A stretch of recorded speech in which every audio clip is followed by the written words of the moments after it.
Eclesiastes, capítulo de número 3, versículo 1 diz assim: tudo tem o seu tempo determinado, e há tempo para todo propósito debaixo do céu. Vou ler novamente só para recapitular. Tudo tem o seu tempo determinado, e há tempo para todo propósito debaixo do céu. Glória a Deus. Esse texto que acabamos de ler, não somente esse, mas também como Provérbios, Cantares e Eclesiastes, foi escrito por um rei muito relevante. Este rei, filho de Davi, por nome de Salomão, agora foi identificado e agraciado por Deus como um dos homens mais sábios que já pisou sobre a face dessa terra. E diante de toda a sua sabedoria, a qual o Senhor lhe proporcionou, o sábio Salomão, ele nos escreve Eclesiastes, capítulo de número 3, versículo de número 1, destacando dois pontos, ou duas coisas importantes, sobre a vida de um homem e de uma mulher. Ele destaca aqui as duas coisas que nós precisamos em nossa vida para caminharmos. O primeiro é o tempo e segundo, o propósito. Nós bem sabemos que existe uma diferença entre o tempo de Deus e o tempo em que nós estamos inseridos nesse mundo.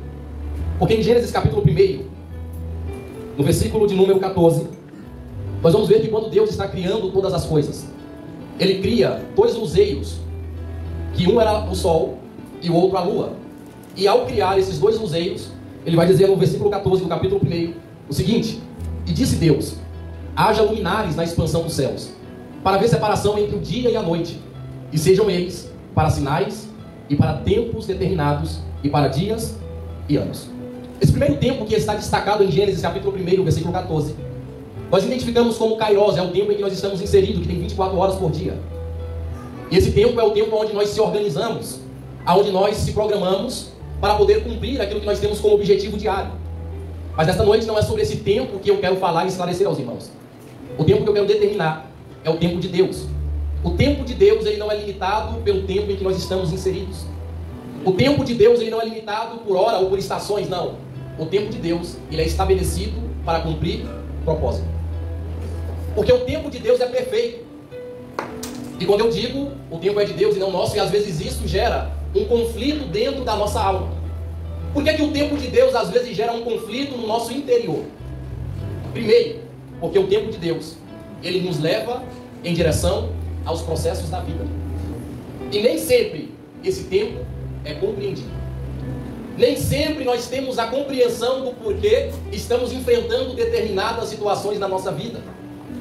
Estamos escalando por alguns momentos em que aos nossos olhos parecem não ser tão favoráveis. Porque o tempo de Deus, às vezes, vai na contramão daquilo que nós esperávamos. Eu destaquei aqui pelo menos 3 coisas pelo qual o tempo revela ao coração do homem e de uma mulher. A primeira coisa que o tempo pode revelar sobre a vida do homem é a direção. Porque através do tempo, o Senhor direciona a nossa vida. Através do tempo, o Senhor vai nos fazendo entender o motivo de termos passado por algumas coisas atrás. E vai nos fazer compreender o motivo de estarmos enfrentando algumas coisas presentes. Então o tempo de Deus, irmãos, ele não deixa ninguém andando aleatório. O tempo de Deus, ele tem uma direção para a vida do homem. Bem-aventurado o homem que teme ao Senhor, porque este será ensinado o caminho em que deve andar. E caminho serve para quê? Para nos direcionar. Toda vez que você vai em um determinado local, você é direcionado pelo caminho que você tem que traçar. E isso é o que o tempo de Deus promove sobre a vida de um homem que teme ao Senhor. O tempo de Deus, ele nos dá uma direção sobre aquilo pelo qual o Senhor nos chama para viver. O segundo propósito que o tempo de Deus opera na vida de um homem e de uma mulher é que esse tempo, ele também serve para testar a nossa fé. Porque nós vivemos em uma época onde temos acesso a tudo muito rápido, onde nós fazemos tudo com muita facilidade pela tecnologia que nós temos em nossas mãos. Hoje em dia, se a gente está com fome em casa, pede um delivery, daqui a poucos minutos, a comida está pronta, lá na porta da nossa casa. Você quer falar com alguém rapidinho pelo WhatsApp, você tanto fala como vê essa pessoa também. Você quer resolver alguma coisa de trabalho pelo WhatsApp, você manda documento pelo Telegram e ali você resolve tudo muito prático. E isso gerou no coração da nossa geração uma certa ansiedade. Porque o tempo que nós vivemos aqui do homem, ele nos proporciona essa facilidade. Ele nos proporciona essa praticidade para eu fazer e resolver o que tem que ser resolvido. Mas o tempo de Deus, irmãos, não se enquadra a isso. Deus, ele fala e cumpre. Mas antes de cumprir, ele nos faz esperar. E como é doído esperar o tempo de Deus. Por que às vezes é tão difícil esperar naquilo que Deus falou sobre a minha vida? Pelo que nós estamos vivendo. como nós já temos a facilidade de alcançar tudo muito rápido, nós achamos e idealizamos que assim também são as promessas de Deus, mas não. Esse tempo que nós vivemos não influencia o Deus que nós servimos, mas o Deus que nós servimos pode influenciar o tempo em que nós estamos. Porque o tempo de Deus é perfeito, é isso que se baseia a vontade dele. E é por isso que ele testa a nossa fé.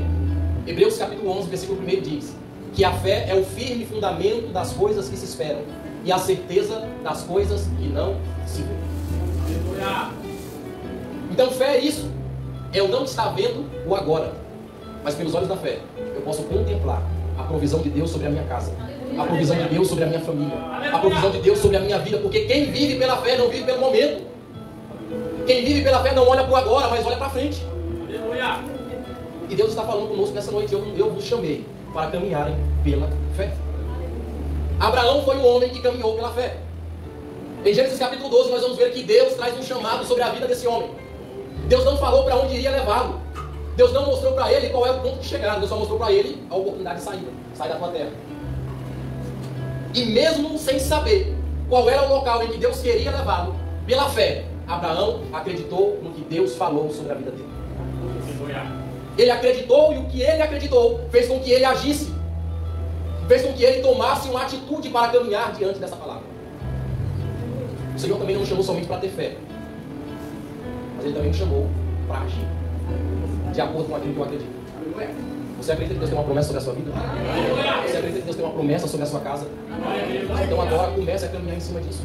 Ah, presbítero, mas eu não estou vendo nada acontecendo. Você não está vendo agora, mas lá na frente já está tudo preparado diante daquilo que Deus falou, porque a nossa palavra diz que Ele não é homem para que minta, e nem filho do homem para que se arrependa. Deus, Ele não fala, irmãos, o que Ele fala Ele cumpre. Mas só que tem certas promessas em nossa vida que elas são condicionais. Ela precisa de uma condição para ser cumprida. Um exemplo disso, quantas vezes Deus falava aos reis e aos profetas: se você andares na minha palavra, então eu te abençoarei.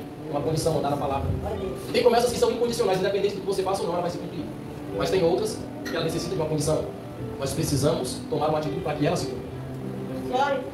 Sabe por que às vezes nós vivemos em um ambiente onde tem muita gente parada e estacionada? Porque elas cansaram de esperar e de confiar naquilo que Deus falou sobre a vida deles. E aqui nessa noite eu não sei se encontra alguém dessa maneira, mas como foi cantado aqui nessa noite, o Senhor está dizendo para nós: volte a sonhar hoje de novo. Volte a acreditar. Volte a confiar, porque Deus não é como amigos, Deus não é como família, que às vezes falha, que às vezes nos frustra, não. Ele é fiel para nós. O terceiro ponto que o tempo de Deus revela sobre a vida de um homem e de uma mulher, depois do tempo, depois de testar a nossa fé, são os processos da vida. O tempo nos faz enfrentar os processos. Mudando a palavra, não enfrentar, mas viver. Você já observou? Às vezes você que passa numa mesma rua durante anos e anos, e que ali tem um pé de árvore frutífera, que em determinadas estações do ano ele se encontra de um jeito diferente. Você passa lá, tem um momento que ele está sem folha nenhuma, todo seco. Não tem nem folha, nem fruto, e até a sombra ele é ruim para produzir. Mas só que depois de algum tempo você passa lá novamente, e agora aquele pezinho que era uma árvore seca, ele agora está começando a dar suas folhagens. Então a sombra já aumenta, e ali a gente já vê uma beleza diferente. Só que depois, em outro tempo que você passa ali, depois de alguns meses ou dias, você vai ver que ele começa a brotar, para começar a frutificar. E depois de outro tempo, aquele pezinho seco que nem sombra dava, agora está com as folhagens belas e cheio de fruto. Por que você acha que inúmeras vezes a Bíblia nos compara com árvore? Por que você acha que em muitas escrituras da Bíblia Sagrada o Senhor usa alegoria para comparar a vida de um crente fiel com um processo com árvore fiel? Porque a nossa vida é feita de processos. Talvez nessa noite aqui tenha inúmeras pessoas como nós podemos ver, mas cada uma passando por um processo diferente. Talvez tenha alguém aqui que está sem folha nenhuma, chegou um momento de seca, até sombra está difícil dar. E a sombra que a árvore produz, ela não produz para ela produz para os outros. Talvez tenha pessoas aqui desse jeito, que nem sombra para os outros está conseguindo produzir nesse momento da sua vida. Mas tem outras que já saíram desse período de árvore seca e já está dando folhagens, conseguiu vencer esse processo. Mas sabe por que ela vence cada processo? Porque ela não se questiona o que ela enfrenta. A árvore permanece ali para cumprir o propósito pelo qual Deus a criou. Ela não pergunta ao Criador: por que eu estou seca? Por que eu só tenho folhas? Não. Ela simplesmente respeita as estações da vida. Não é porque, se a árvore falasse, ela não ia perguntar por quê. Ela já ia saber o para quê. É isso que nós precisamos viver como igreja de Jesus.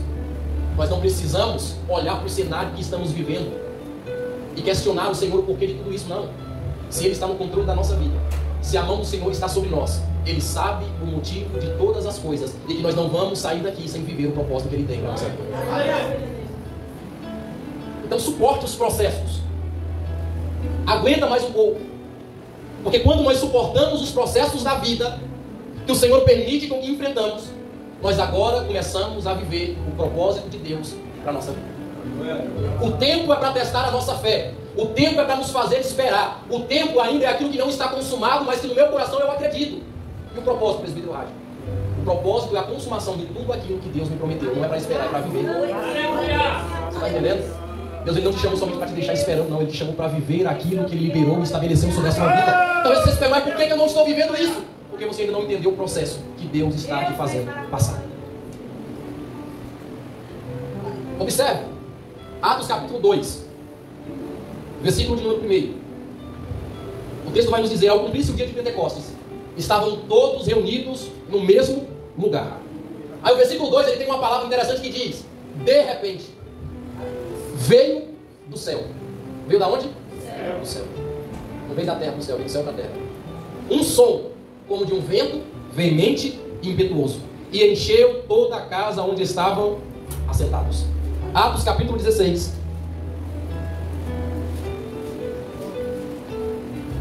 Deixa eu só encontrar aqui. Capítulo 16, versículo 25 diz: por volta da meia-noite, Paulo e Silas oravam e cantavam louvores a Deus, e os demais companheiros de prisão escutavam. Versículo 26 diz: de repente, sobreveio um terremoto que sacudiu os alicerces da prisão. Isso é o tempo de Deus. O tempo de Deus é o de repente, sendo liberado sobre a vida daqueles que confiam.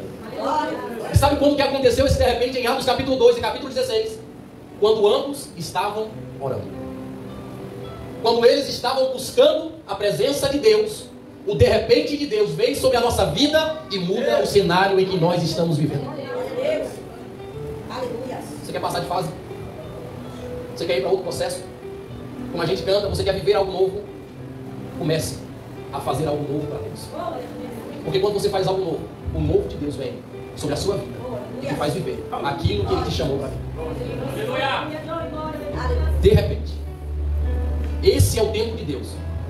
É um tempo oportuno para cumprir aquilo que Ele precisa cumprir. E o que acontece quando eu não me alinho a isso? Porque eu sei que todos os irmãos aqui têm sonhos e propósitos de vidas particulares. Você tem objetivos, tem sonhos para serem alcançados. Mas nós precisamos entender que quando os meus sonhos, que quando os meus objetivos e propósitos não estão alinhados com o propósito de Deus, na caminhada da vida, propósitos são perdidos. Porque Romanos capítulo 8, versículo 28, que o Mateus leu, a primeira palavra que nessa noite diz. 8:28. E sabemos que todas as coisas contribuem juntamente para o bem daqueles que amam a Deus.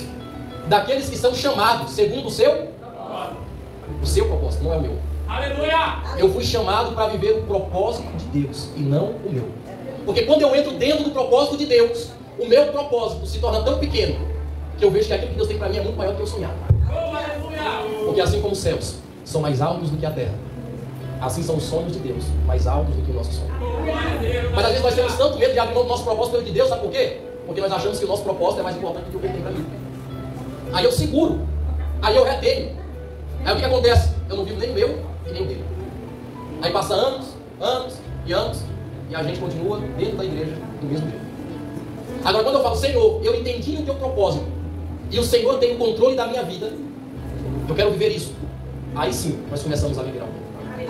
Aí propósitos não são mais perdidos, mas passam a ser vividos.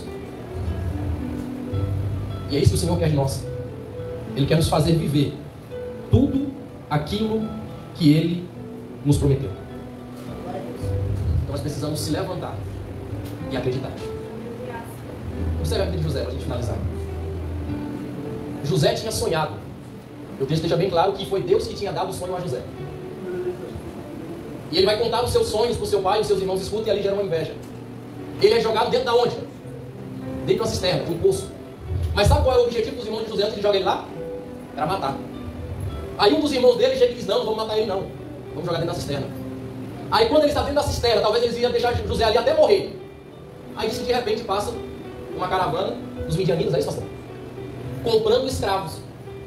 Irmãos, você acha por quê que José foi lançado dentro da cisterna? Porque Deus queria, era o propósito de Deus. Aleluia. É melhor estar dentro da cisterna vivo do que fora dela morto. É por isso que às vezes Deus nos coloca lá embaixo. Não é porque Ele não é um bom pai, não. É porque Ele está cuidando e conservando a sua vida e a sua casa. Aleluia. Então às vezes o momento parece ser de perda, mas Deus está dizendo, eu estou conservando a sua vida. Eu estou cuidando de você. Porque logo vem os midianitas para tirar você daí e te colocar aonde Deus estabeleceu para você estar. Ele foi para o Egito. Você acha que ele estava ali no Egito porque ele queria? Porque os seus irmãos queriam? Não. Ele estava ali porque ele estava dentro do propósito de Deus. Está dentro do propósito de Deus.